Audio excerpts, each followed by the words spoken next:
Isang barangay dito sa Cabanatuan City ang may bago ng kapitan. Ilang buwan na ang nakalipas matapos ang barangay at sangguniang kabataan elections noong Oktubre ng 2023, si Ezekiel Musni ay formal ng naluklok na kapitan ng barangay Diaz Garcia matapos ang desisyon ng Municipal Trial Court in Cities o MTCC Branch 3 na siya ang duly elected punong barangay. Sa desisyon nga ng korte noong March 14, 2024 ay ipinagutos kay Ludivina Salcedo na siyang idineklara na nagwagi noong Oktubre na mapayapang ibigay ang posisyon at opisina ng punong barangay kay Musni. Wala naman sa barangay hall si Salcedo nang ihatid ang writ of execution noong April 16.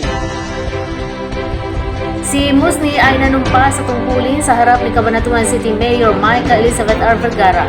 Ang mga record ay nagpakita na si Salcedo ay ipinuklama ng Electoral Board noong October 30 matapos umano siya makakuha ng kabuang 1,488 na boto kumpara sa 1,449 na boto ni Musni.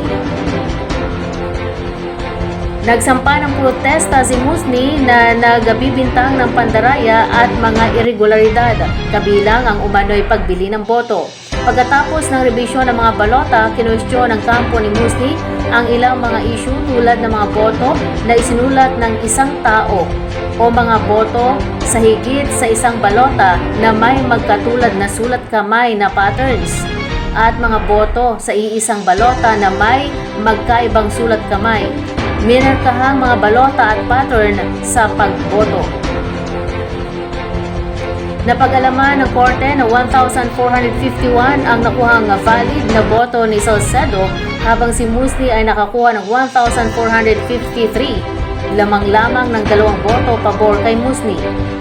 Lumabas sa rekord ng korte na naghain din si Salcedo ng motion for reconsideration ngunit tinanggihan ito ng korte noong March 25.